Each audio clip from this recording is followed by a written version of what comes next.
What's going on? What's going on? What's going on? Welcome to the first episode of the Exit Interview Podcast, the podcast that I didn't even plan on really starting this early. I had a whole game plan and whatnot on how I was going to launch this. If you don't know, I'm a weirdo. By the way, my name is Andre Griffiths. Professionally, creatively, people know me as the Mind of Dre. I'm starting this podcast because I just got ripped off. So first things first. I had this idea for this podcast maybe a couple of months ago after I started realizing there's a little bit of an issue with the last person that I was doing some work with, And so I had this idea for a podcast where I was like, oh, you know what I'm going to do? I'm going to launch a podcast on on LinkedIn, because I felt like, I don't know. That's my thing. I come up with ideas. People steal my ideas and I get screwed over. And, because this podcast was kind of birthed out of that idea, that I just wanted a podcast where people kind of told their war stories and whatnot, or not even that. I just like to interview people, and I think like having dope, honest conversations about what it is to be a professional, whether you're an independent type worker or you work in the corporate world or whatever. Man, some honest conversations need to be had. I feel like we're doing a whole lot of bullshitting around here. And, unfortunately, I feel like in this world, we are only reaching a C-level status because everybody's being cutthroat. Like good people, good talented people who aren't about this like life of cutting people down. Yikes. You are really like shitting on some good people out here. But we're going to get to all of that. So why now? Like I said, I just got screwed over. And I've gotten screwed over a lot in my professional life, some of which I'm going to be able to talk about, publicly, other things I can't. But this most recent incident involves an artist named Emika. Now, I don't know if you've ever heard of Emika. She's not like a huge artist in that sense, but like some people have heard of her songs, like they're kind of out there, and she's got a really strong cult following, So she's originally out of the UK and is currently based in Germany. And she recently launched her 10th anniversary project called Vega. And I'm going to tell you how I got involved in this, but I was the person who was the driving force. And when I say the driving force, I mean I gave maybe like 15, 16, 17 hours of my day. You could ask her if she would be willing to answer some messages because she's ducking me right now because she owes me money. And I have to use my voice, I'm tired of working for other people. I'm tired of doing things for other people. I got to do shit for myself. And if everybody's going to screw me over in these types of ways, I'm sorry. Yikes, I'm going to have to start my podcast and you're going to have to be the first episode. Like, that's just the way it goes. So anyway, I was the driving force behind the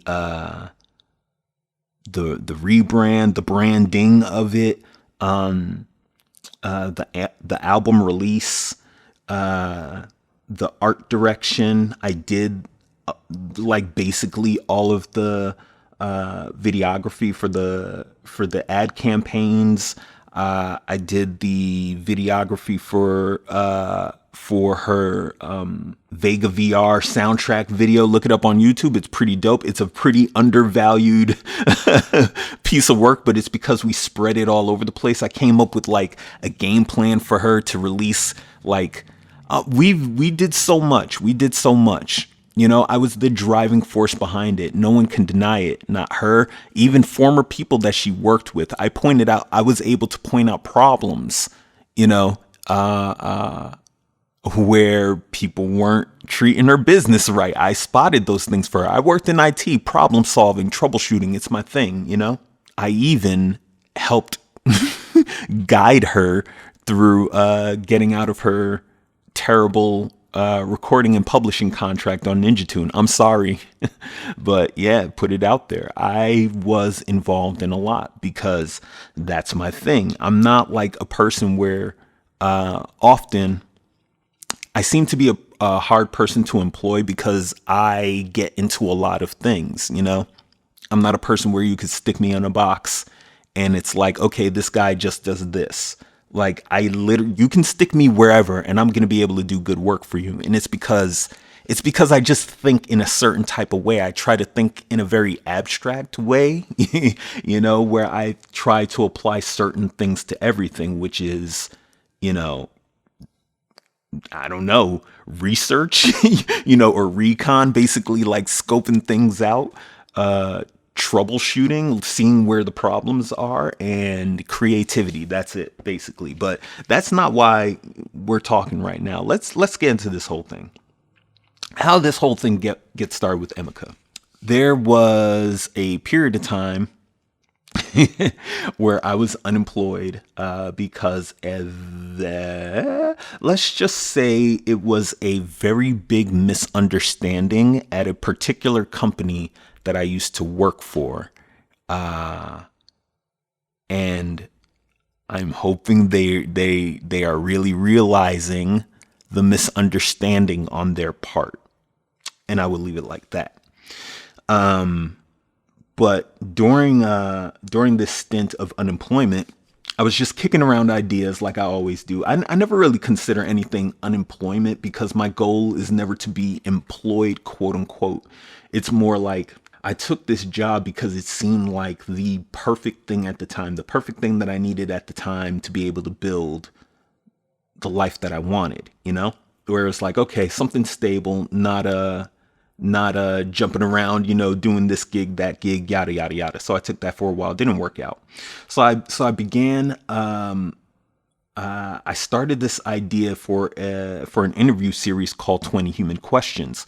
It was birthed out of this weekly call I used to take place on it's called The Underground. Shout out to my homie Joel McGlynn, who's part of Hot Glue and the Gun. He introduced me to these guys as a bunch of religious pastors. I don't even want to really label them, but they get together. I think they mostly talk about issues and things regarding the church. Before a while, they were getting very political and social. And I joined that for a while, and I enjoyed hearing the different perspectives of everyone. I'm not even really doing justice to the call. Yeah, the one big thing, the thing that locked me into that call that made me go, oh, I really dig what these guys are doing here, was they used to end every single call with, what is our job? What is our job? So we talk about all these things. Okay, what's our job after that? And, I thought I knew what my job was at that point. I think my job is pretty different because back then my mindset was, hey, I need to shake people and be like, yo, wake up. We can do a whole lot more by working together. But people are not down with that messaging, or at least not the messenger. So anyway, with 20 Human Questions, I had this idea. I was kicking around this idea for a while, actually. And it became 20 Human Questions, where it's like, okay, let's say the idea is to bring people together. Could I ask 20 questions to people where I can get a feel for where are the areas that we agree rather than disagree, and I'm not going to get into the minutia of the questions and whatnot. I'm probably going to resurrect the series at some point because I'm sitting on a lot of good interviews. And And yeah, I met a whole lot of good people. And one of the people that I interviewed was a former coworker of mine. Shout out to my man. We worked together I don't even know if I should really name their name, but we worked together there. I was his manager. I don't know if he stayed long enough for me to become director. Probably not, because if he was, I would have definitely made him manager. So yeah, so he was there while I was manager, and we stayed cool for a lot of years. And after my time at IPEC, which ended in some bullshit, I decided, like, fuck it, I'm just gonna try and do this independent thing. And man, it's had its ups and downs. And so throughout the years, we stayed in touch, and I asked him, "Hey, you want to do this interview with me, 20 Human Questions?" I pitched him on it. Everything went cool. We did the interview, yada yada yada. Maybe I'll even insert an excerpt of the interview right here, because I want to have some video on this. Because, like I said, I'm doing this very impromptu. I don't have anything set up on my mic right now. So maybe here you go. Bing! You ready to jump into a few 20 human questions? Bam, bam. Let's do it. Do you believe some of the ideas are dangerous? Yes. Do you believe that your government is generally ethical? No.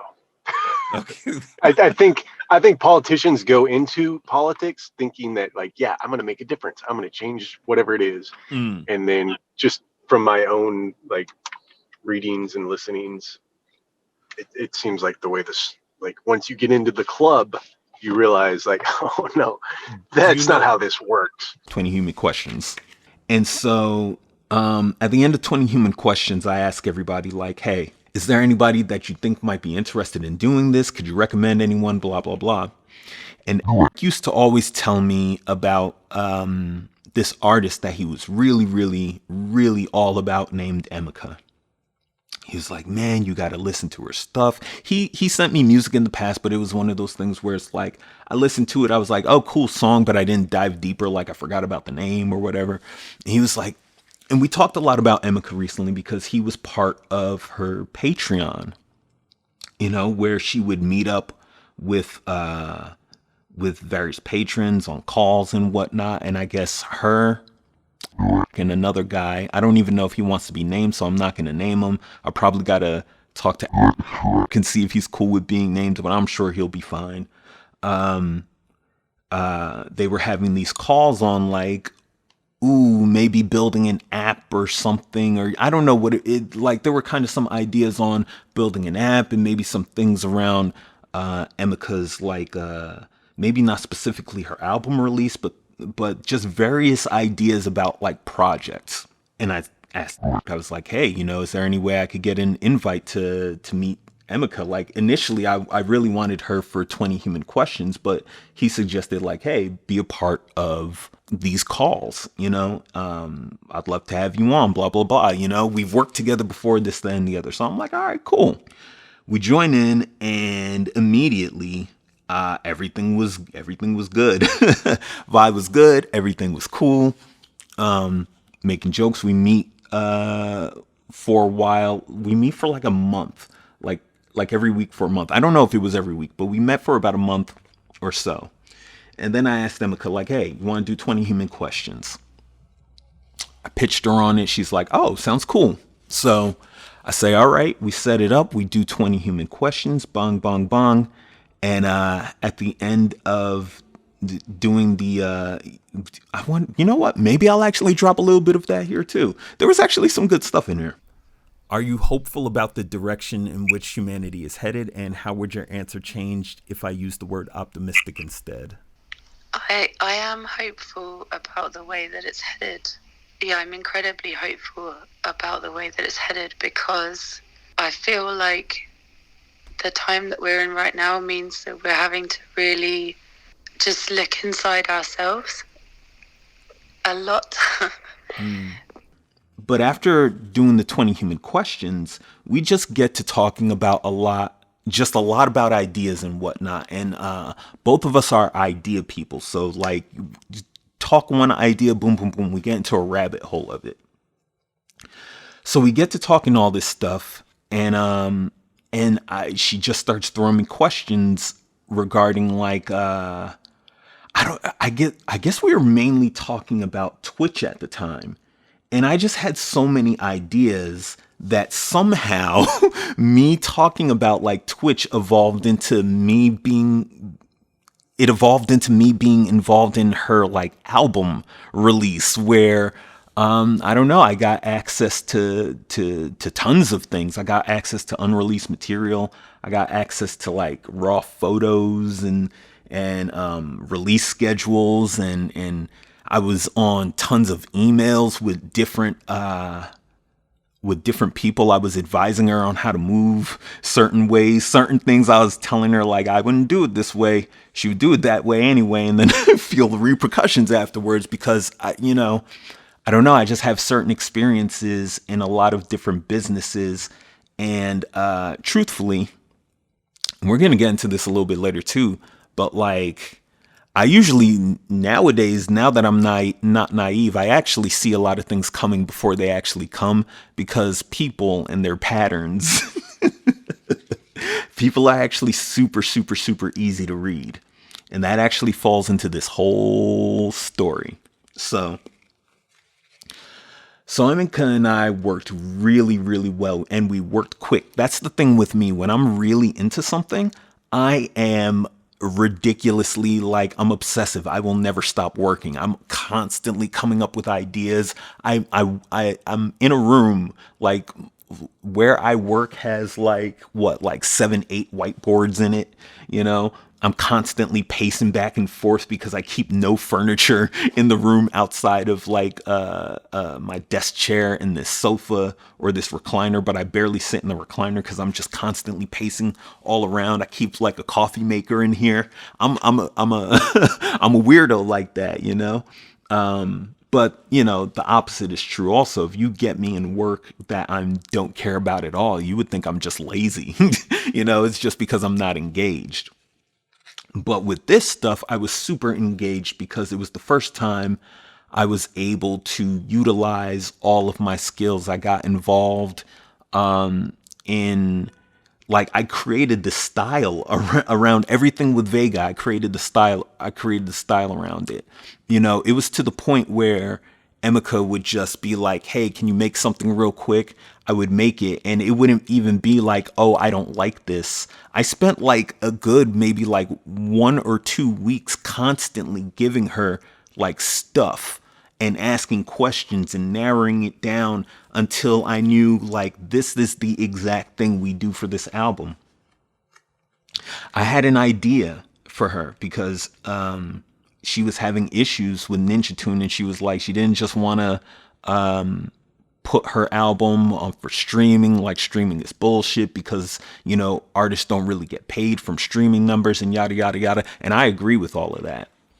So I was like, well, okay, what if we did something different? And mind you, this conversation didn't go exactly like this. There were so many conversations upon conversations, ideas upon ideas. They weren't always direct conversations. Like they were voice memos going back and forth. Like I've got tons of these things where we're just discussing ideas. I'm not going to put them out there like that because that's bullshit. I put a couple emails on blast at one point because she was ducking me because of the money.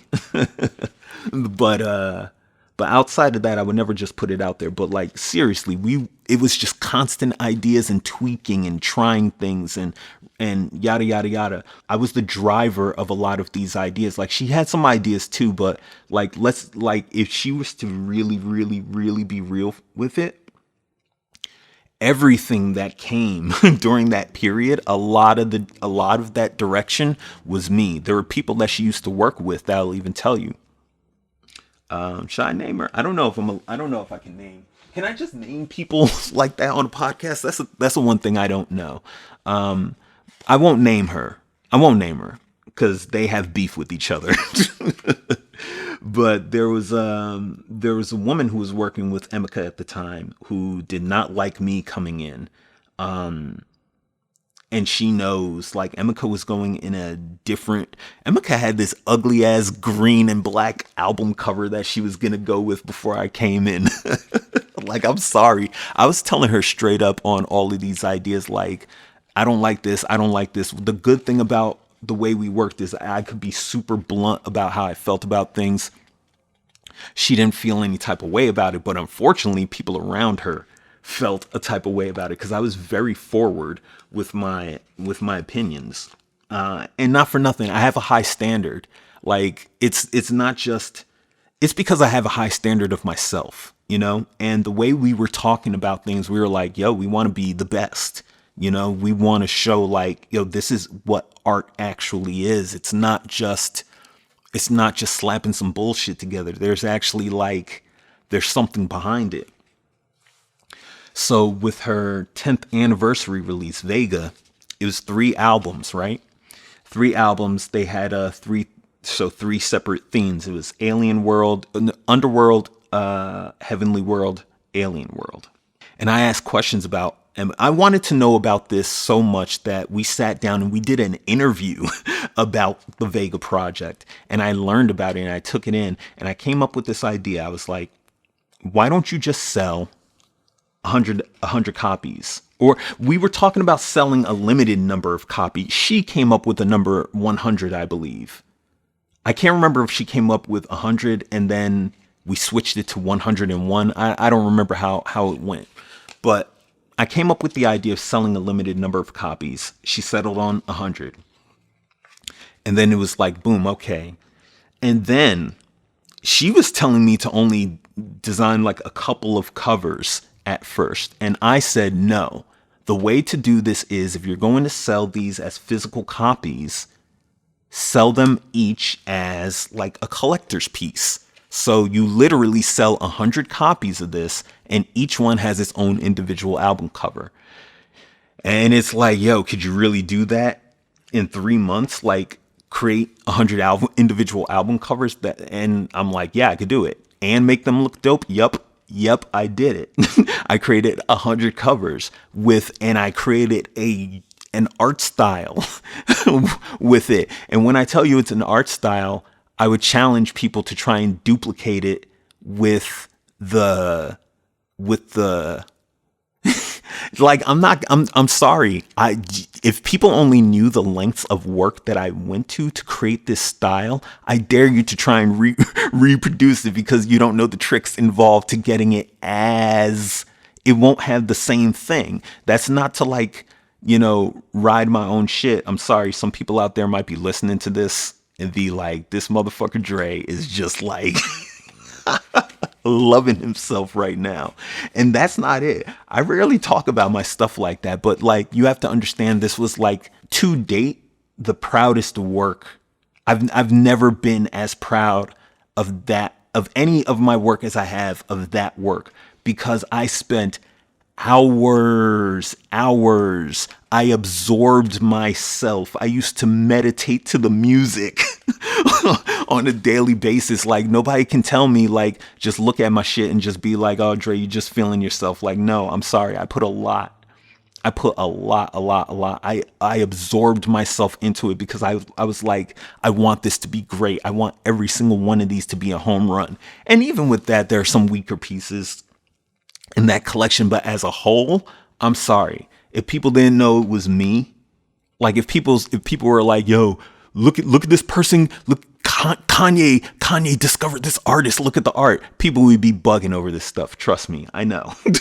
Trust me, I know, because when Emika released this stuff, she didn't really put my name there and associate it with this stuff. There was a reason for it at first, but when people saw this stuff, all I saw were comments like, who did the visuals? Who did the art? Blah, blah, blah. I saw that a lot. I saw it a ton. So anyway, there were so many ideas that came along with this, right? So the album, so we decided, okay, we're going to launch, initially it was going to get launched on Kickstarter. Kickstarter is whack. Kickstarter is whack. It's very limited. You do not need Kickstarter to launch something. We decided to go with Emika's own website. And yeah, I had a bunch of ideas. I was like, okay, we should have add-ons for the albums, like so you could, you know, so you could customize each collector's item, you know, and we were going to list all of the albums out so you could go in and pick the one you want, and once you pick the one you want, boom, it's off sale. And yeah, it was a whole thing. We had a whole album campaign that was all about that followed the art style of the covers and the art style of the covers, and that also translated to the soundtrack video I did for her. I did so much. I encourage people, please go out, go on YouTube and check out Emika Vega VR soundtrack. Look it up and you'll see. And once again, at that point, trust me, I've got much bigger work ahead of me in my future. And a lot of it's going to be work that I do for myself. And hopefully maybe some collaborations where people aren't assholes. But up to this point, everything was beautiful with working together. Everything was great until one day we start talking about Emika's contract with Ninja Tune. She's like, man, I wish I was out of this contract with Ninja Tune, blah, blah, blah. We had so many ideas during that time. And one of which was we wanted to sell a set of anniversary NFTs associated with our album. We also wanted to sell an NFT associated with her song Professional Loving. Professional Loving X. Now, actually, no, Professional Loving. I'll tell the story of this.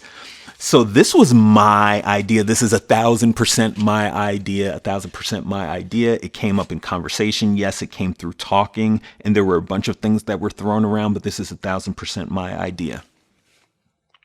So, at the time, we were kicking around ideas on like how to just make some money, where some good places to make money. I remember I challenged myself to write down 50 money-making ideas and whatnot. And we were talking about NFTs. And at the time, NFTs didn't have the terrible reputation that they do now. And we were talking a bunch about NFTs. And I was like, you know, the problem with NFTs is that they are not, most of them are trash. It's not real art, you know? It's a bunch of people like jumping on a trend when like realistically, if like real artists like really got into it, it could be an interesting scene. But of course, nobody gives a fuck about that. Everybody just cares about money. So one of the ideas that I had was, because she was talking about like her issues with Ninja Tune and this song Professional Loving X. Professional Loving X is like was one of my favorite songs of hers, you know, where I was like, wow, this is a great song. You should do more with it. And she told me the history of the original Professional Loving. It was sampled by The Weeknd, and The Weeknd, I think he has a song called Professional. He sampled that from her, but she never really got paid properly from it. And like, he screwed her over in that whole thing. So my idea at the time was, well, if you wanted to take ownership back of something, why not sell the portion of the sample that whatever portion of your song that The Weeknd sampled, sell that as an NFT. Like I was on some rebellious shit. Like actually we were both on some rebellious shit at the time. Like there were all sorts of like crazy like ideas to kind of fuck with the system that we were kicking around. Like through a whole bunch of finessing of this idea, you know, we kind of both came to the conclusion like, this is like $1 million NFT. I bet you somebody would jump on top of that. But then she brought up issues with her record label and how this would be a challenge and this, that, and the other, and how we wouldn't be able to do it that easily. And if we ever sold an NFT, they would of course want a portion of it and yada, yada, yada. And then I just started asking her about her contract. Like, is there any way out of it? This, that, and the other. And she's like, no. And I'm like, have you actually read it? Have you actually sat down and read it? Have you actually gone through it? And I'm like, it's kind of astounding that like she didn't really revisit it, because once she revisited it, it was like full of mistakes, full of shit that you could easily go to court and just be like, hey, these contracts are not valid because of these and these reasons. Like a bunch of like very stupid mistakes. People, read your contracts. And if you're giving out contracts, review them. Like, geez, what are people doing? You know? And yeah, I was telling her all of this, and I was advising her on how to go forward with it, and this, that, and the other, and blah, blah, blah. Well, I don't know what was going on in the house of Emika, but for some reason, eventually, she asked me to come to be on a call with her and her husband and basically debate this guy on like why it's a good idea to pursue getting out of this contract. And I don't know, I guess this guy's like super non-confrontational and didn't want to like rock the boat or whatever, and yada yada yada. But I was really adamant. Also, not for nothing, I'm not gonna lie, I had my own vested interest in this too, because Emika and I talked, and I was always like, I was always adamant about like, if we ever got like a big payout, like I'm cool with 10%. I think once, did I ever say 20%? I think I said 10% because like the payout, the perspective of the payout, where when we were doing the numbers behind it and like estimating what she could get based on her shitty contracts and also her getting missed payments. Yeah, I was like, I'm definitely cool with 10%. So I had a vested interest in this too. I'm not gonna lie, you know. And this guy, like, this is a thing with me. Like, I tend to not get into debates with people. Like, people get into political stuff, you know, like political debates and this, that, and the other. I tend to actually not get into it with people because I'm a frustrating person to go against, because I go in with like very little bias, you know, and I tend to come at it logically. And because of the way that I think, like, I market myself as a creative strategist. Like, strategy is my thing. So if you're kind of going back and forth with me and you're trying to prove a point, I'm going to listen to everything that you're telling me and use everything that I know. And I'm not going to get mad about it. I'm not going to get hyped about it. I'm just going to counter you. And I don't know if this was like an ego blow. I'm speaking very frankly. This is not even me trying to downplay him or you know, speak down on him. I really feel this way because after that moment, it's like I felt the shift. You know, when I was on future calls, dude was just silent when it was just me and him. You know, to the point where I was just like, it's okay. I guess we're not really talking. You know, like, you know how you can just feel the vibe with people. You know, I threw that out to Emika also, and she has no good answer on that, on whether or not whatever, people know her husband, if he had a problem with me or not. The launch of Vega happens, everything's all good, sales are coming in, things are looking great, we have plans on how we're going to do things going forward, yada yada yada. I get my initial payments or whatever, and everything's all good, and I'm like, okay, dope. Was I even paid at that point? No, everything wasn't complete yet. I got an early payment because I was starting to get broke at the time. I'm not gonna lie. I sacrificed a lot for working with her. There were jobs that I turned down, gigs where I know I could have made a good amount of money. And just because my passion was more with this, just because like I said, I was just able to utilize all my skills, I turned them all down. I have friends that know I turned down projects, you know, because it was some of their projects. And yeah, everything was all good. I got an early payment. We're into the end of November, and Emika is about to go and do her first live performance in I don't know how long in France. So she goes over, she does that. I'm still like doing a bunch of things, checking on the site, we're like preparing for like this Christmas stream and this Russian stream because she's got a big fan base in Russia. There are so many things. If you only understood the amount of things I was handling for this woman. I was handling her schedule.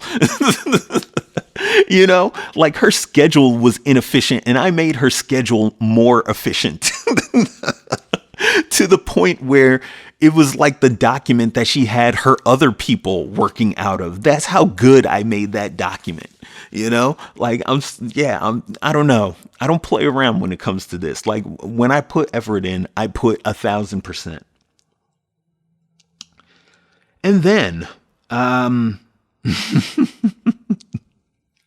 then Emika comes back from France and all of a sudden she says, Andre, I feel like I'm going through a mental breakdown.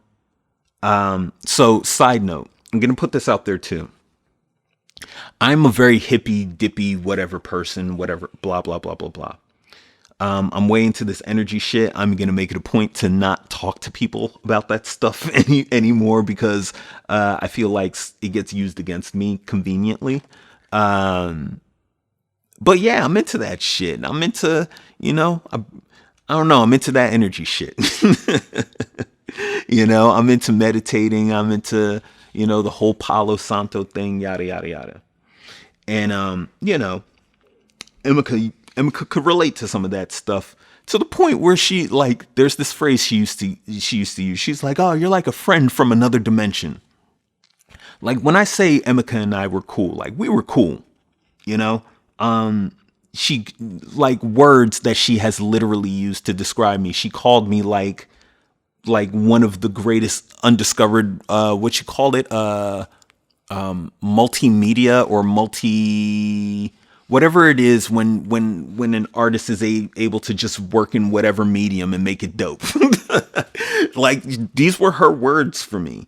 I wrote for a couple of songs that we didn't put them out, but she was talking about having me as an artist on her label. She was talking about like, hey, let's rebrand you because the Mind of Dre sounds kind of like a high school hip hop name, which not for nothing. I mean, it wasn't high school, it was college. I came up with it, but whatever, but I'm keeping it. A bunch of these things that we talked about. Yeah, we were talking about having me step in and create plans for the artists that are on her label because I'm sorry, I was asking more questions about them than she was. I was trying to see like, yo, what's up with these artists? What are you doing with them? Blah, blah, blah, blah, blah. Like I really wanted to grow this. So we were cool. Like we got each other on that creative level, And yeah, it comes back and she's like, oh, I feel like I'm having a mental breakdown. I think I'm going to quit music and become a kindergarten teacher. This stuff that we talk about with energy, I think it's also giving me a mental breakdown. When I was the one who got her, when she got into meditation more because of me and like, whatever, a bunch of weird bullshit out of nowhere. I was like, what is this about? So she's like, we can't work anymore. We'll give your final payments, blah, blah, blah, this, that, and the other. I was like, okay. And so, I kind of just took it at first, but I was thinking and whatnot. I was thinking like, this is real convenient, like right before this whole Ninja Tune thing. So I threw it out there to her and I was like, hey, if you let this money with Ninja Tune go, I'll never forgive you. And for some reason, me saying that like sparked the whole thing where it's like, why would you say that to me? Blah, blah, blah, blah, blah, blah, blah. This, that, and the other. And then I got accused of only caring about money. And I was like, this is real weird how this is being turned on me. I'm not going to get into the whole details of it, but there was a whole lot of hindsight going on and whatnot. And I threw a bunch of stuff out there. I was like, hey, this have a problem with me. And and instead of saying no, she was like, what are you talking about? Standing right next to me. Like, what the fuck kind of answer is that? There was just a lot that happened in that short period of time where it's like, oh, I'm being squeezed out. And by the end of it, Emika wouldn't even talk to me. It was who never communicated with me through when it came to me sending in invoices and whatnot. He was the one to deal with me with my final invoice. And not for nothing, he was actually a dick about it on the way out too. So I knew the dude had a problem with me. So whatever. One of the things that I failed to mention in all of this is my buddy Alex, also known as DJ Catatonia. I linked him up with Emika because I was like, Professional Loving X. I really wanted to do some early work with like, you know, really pushing that single so that it could set up any future interest for an NFT. I was thinking at that type of level, you know, and also I thought it was a dope song. So I was like, yo, you should have remixes for that song. So I believe there were 3. So there was Professional Loving X. Then I challenged her to do like a hip hoppy remix. It didn't sound anything hip hop. I don't know. It sounded like more undergroundish. But she made a remix called the Black Forest remix that I recommended she make the remix. And then my buddy Alex, who is a dope DJ. If only he needs to like own that shit a little bit more, but he's very dope. He has a very good ear. I was like, I'd get my buddy Alex to do a remix also. And when I talked to Emika about it, initially I was like, I wanted to pay him. And she was like reluctant to do that. She was like, oh, normally when we do this type of thing, it's like a trade for trade. Like, you know, you do this thing for me, I do this thing for you. And I'm like, I get that. I understand that. But I always had it in my mind, like, whatever, I know I'm going to get paid through this whole thing with Emika eventually anyway. I'm going to pay Alex because that's my thing. I feel like you should pay people what they're worth. So yeah, I go to Alex. He does this remix. The remix is dope. Not for nothing, I'm gonna I'm gonna play part of that remix during that episode because that remix is dope. I wish I could just put it up and see the light of day. It's a very dope remix. And so after we ended, you know, I was still of the belief that Emika was like in mental distress and was going to like quit and become a teacher until the day that I saw her going back and it was business as usual. And, you know, she was doing a live stream and where a bunch of ideas that I was the one who gave those ideas, they were just being used. And I was like, what? This doesn't look like someone who's going through mental stress.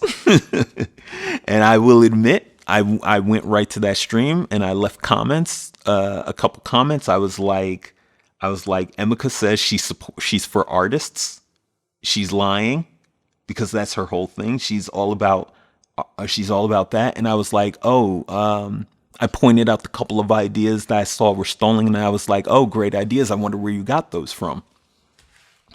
You know, remember this part of the story, by the way. And I was livid. So after that, I was just like, hey, what do you plan on doing with Alex's remix? And silence. Nothing. And I wait a while. I ask again, hey, what's going on? I need to tell Alex something. Silence. After a while, I'm like, you know what? This is ridiculous. If you can't talk to me, here's Alex's Instagram tag. DM him. Nothing. She never contacts him. I wait a month. Nothing. I'm like, what the fuck is going on? I see Emika on the side. She's still making her moves and this, that, and the other and yada, yada, yada. And all of a sudden, Emika starts going real hard talking about crypto, asking people, hey, people have NFT. Does anybody have anybody interested in NFTs? Are you guys into crypto? No, she actually stayed away a lot from saying NFTs, but she kept talking crypto.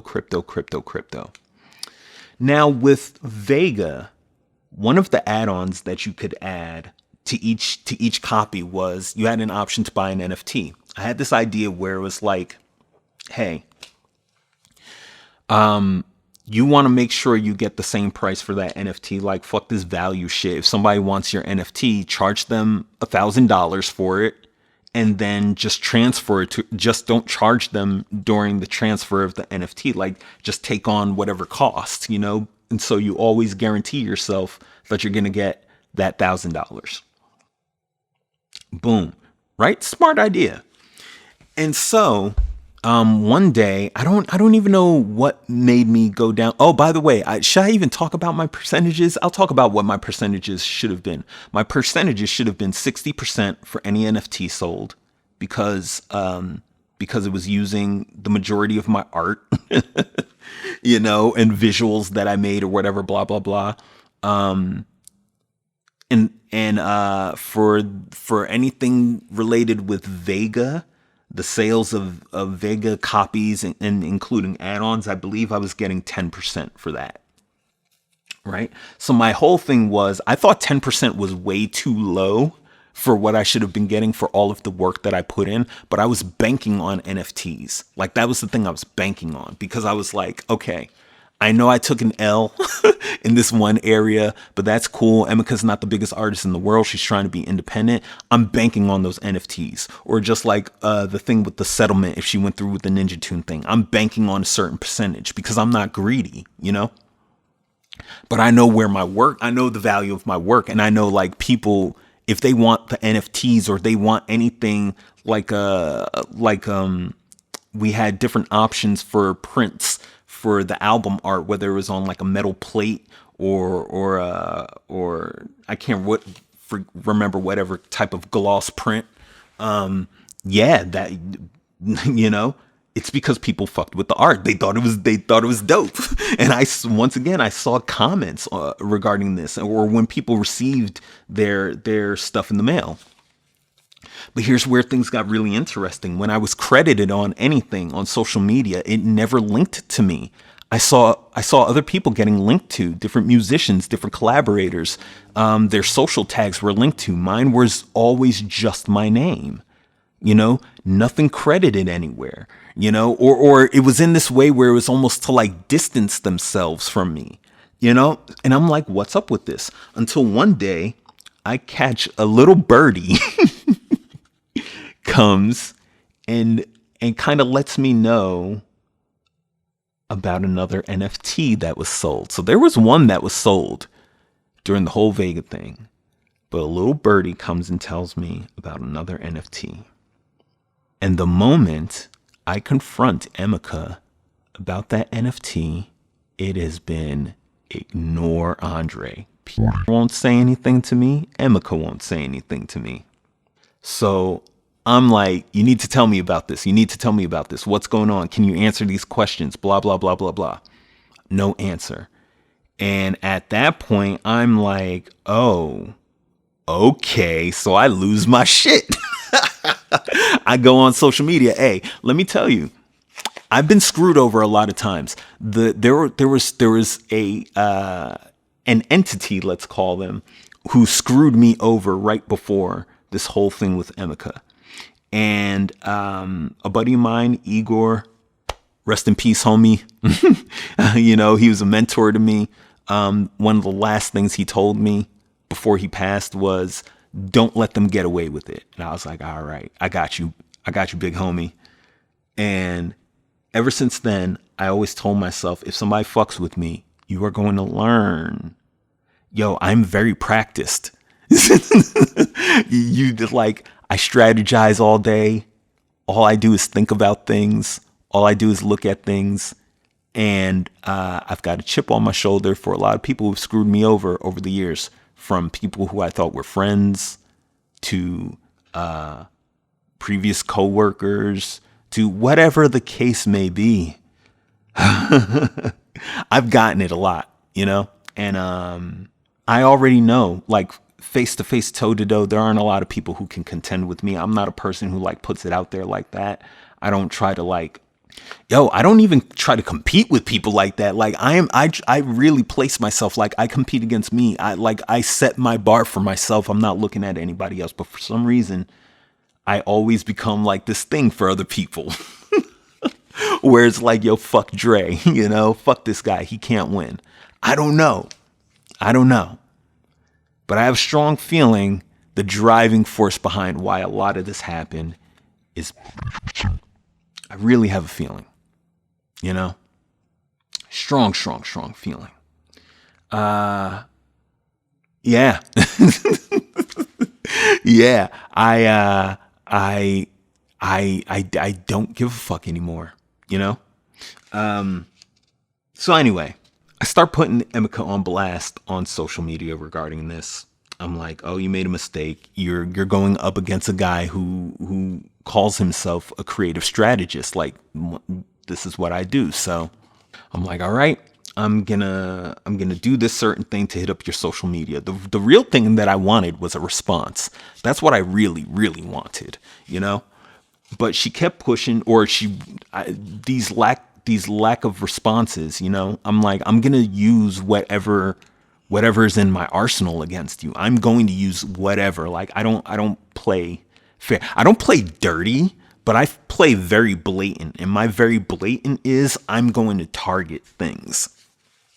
And so I targeted things with her, and I targeted people, and I reached out, and I'm like, yo, this is going on. And, you know, I showed emails that have went unanswered. You know, I showed portions of old messages that basically show, hey, I reached out about these certain things. I reached out to Emika also about making sure I was provided something in writing because she broke our agreement, that I would get paid for any future sales of anything related to Vega. I asked for this and I never got it, you know? And that was back in December that I requested that. Yeah, there was all this back and forth until Emika decides to contact Eric. Now, I find it interesting that she reached out to Eric, because one of the things that I told her was, hey, I don't even speak to Eric anymore, because, you know, the reason why I wasn't speaking to him was because I knew he was a huge fan of Emika and I didn't want to disappoint him. Isn't that wild? Like, she fucked me over, and I'm not, you know, I'm thinking of this dude and being like, yo, I don't want this guy to not be like, he's a huge fan. I know this would disappoint him. And so she contacts and she gives him this story about she's scared of me and she doesn't know what I want. And, you know, and I called her out on this too, because this is a thing that I have a huge problem with, that I've run into at previous jobs. I've run into with people in general, is when I stand up for myself, all of a sudden, and I want to be very clear about this, I do genuinely feel if I was not a black man, this would not be a repeating theme. Either the words, I feel uncomfortable, or I feel threatened, when I have never made a threat, when I didn't raise my voice. She said she felt threatened because I typed in all caps.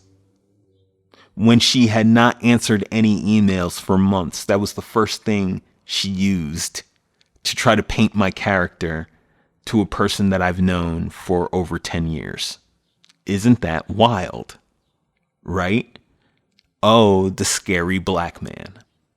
I know some people, I don't know who's listening to this out there. Some people might not be comfortable with the things I'm talking about, but yo, this is real shit. And I've dealt with this in the workplace, and it's fucked up. It's a fucked up thing. And it's a fucked up card to play, where you can just paint a person's character because he's not afraid to stand up for himself, because he's got a big, deep voice, because I know what I'm talking about, and I'm not just about to bend over and take it from you just because you feel like it, or just because you're lying, doesn't mean I'm a threat to you. If I was going to be a threat to you, you would know it. Like, seriously, you would know it. You know? And so says, hey, let's set up this call. Everybody can talk and blah, blah, blah. So we get on this call, and Emika goes, and I go to Emika, like, say whatever you want to say. And she's like, no, you can go ahead. And I go, why did it take this long? And she was like, oh, well, because I was scared, and and you were writing weird things to me, very vague statements with on the phone. And as I'm hearing this, I'm like, are you serious? Threat? And because I'm me, I went and forwarded all of the emails being like, point out the threat, point out the threat, point out the threat, point out the threat. Emika's copied on that. I did that after I ended up hanging up, because I was like, I can't deal with these lies. And I was like, okay, can you tell me about this NFT? About this separate NFT or whatever, blah, blah, blah. And Emika goes, we've paid you for everything. We've paid you for everything. There was only one NFT that was sold. And I was like, oh, okay. So there's nothing additional. And I'm like, so can you tell me the name of the person that you sold the NFT to? And her response was, why do you need that? That says a lot to me. When I ask something that simple, if everything is on the up and up, why is the immediate response, why do you need that? And so I'm like, well, because I want to make sure that the person that you say is the only person that has an NFT is definitely the only person. I want to cross-reference this. She's like, oh, well, I can get you that. I can't get that for you right now, whatever, blah, blah, blah. And she tried to make some excuse. She's like, has given us his time, and we only have 15 minutes left on this call. And I said, we don't need it for this call. And then she tries to throw it out again. Well, I'm scared of you. So weird. All of a sudden now she's scared of me. It's kind of fucked up. But I bet she didn't see what was coming next after that, where I sent her exactly what I wanted as proof, and I copied on it, since she was scared of me and was the buffer to that fear. I laid out exactly what I wanted to see as proof, and a week and change has gone by, and Emika has said nothing. She's gone into hiding. She knows she's sitting on a nice little pile of money for me. She knows the sacrifices that I have made lately, because I have to deal with another thing of a fucking dirty cop in Paterson, New Jersey, who tried to fuck with my family. I gotta deal with that. I put my money into all these different things for other people. And I put in hours and hours of work, and she ripped me off. The woman who said that she's for artists. Now, people have asked me, Dre, you sure you want to be throwing this out there? Whatever, where she gets you on defamation. I say, this woman has had plenty of time to prove me wrong. She won't answer the questions that I have for her. It's just always silence. She won't answer me. Her husband won't answer me. I've reached out to a lot of people. She doesn't even know everybody that I reached out to. Some people I've only touched base with. But I'm at this point, everybody. I'm really at this point. The name Andre Griffiths or the Mind of Dre or whatever might have gone under the radar for a long time. But for anybody going forward, if you come across me, you better come correct. Because I'm going to fuck your world up. Seriously. I'm not going to be silent. I'm not going to take it. I'm not going to just lay down and be the person to be exploited. I'm going to carry this toward the end zone, because I'm done with this. Money is not this much of a thing where we have to dehumanize each other, where we have to play these games. Like, bro, we can make money together. Do you know how much I could help you make money if you were stop being greedy? Or, let's be real about this, because I do believe this comes down to stop being a hater, homie. Stop being a hater. Yo, we have a real issue in society. People don't want to talk about it, but it's people being haters. I can't take it. I can't take it anymore. There's never a day in my life where I turn around and look at somebody else and be like, damn, I wish that was me. Even through periods of my life where I've been broke, even right now, like I don't want to walk around admitting it. I gotta hustle right now. I gotta hustle right now because there are people out here who aren't paying me. Isn't that unfortunate that I gotta hustle right now because people aren't paying me? That's some crazy shit. It's some crazy shit that a hater will just dislike you for something that he feels inside so badly. That's like, yo, I gotta tear this man down to relieve this thing that's inside of me. I'm not looking at anybody else, man. Like seriously, to get to, like, I know the places where I'm skilled, I'm this and that and the other. Like some people look at me and like, damn, Dre, you just like, I don't know. Like I've had to work very, very, very, very, very hard. Do you know how much when I was younger, like my peer groups, the dudes who were around me just like treating me like I was nothing, like a fucking do nothing, do nothing nerd who couldn't get laid to save his life. Like seriously, yo, I feel like all my life I've been getting this, whether it's a version of, yo, crabs in a bucket, we're gonna tear you down and keep you down, or hey, why you shining so bright? Let me put out that light a little bit. Yo, man, it's not about why's it gotta be like this? You know? I don't even want that much in life. I know I'm not yo, I'm not an over consumer. I'm all about balance. I'm all about this, that, and the other. I low key feel like if people would stop trying to fight against me, we would all like bubble up together. But yo, have it how you will. Now you're my first podcast. So I don't know. I don't know, people. I don't know. Thankfully I've made it this far by just like staying sharp and being loved and having good people around me. I don't know. So whatever happens from here, any support is like greatly, greatly, greatly appreciated. I don't know where I was planning on doing this whole podcast thing anyway.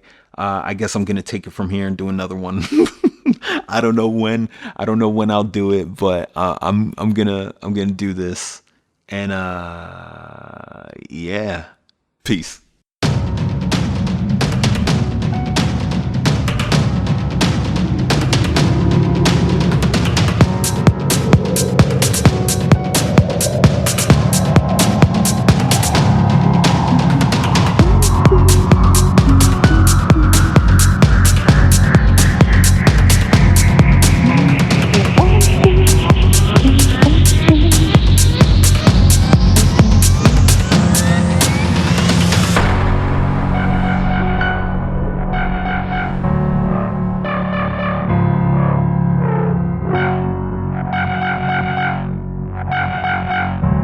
And everything between.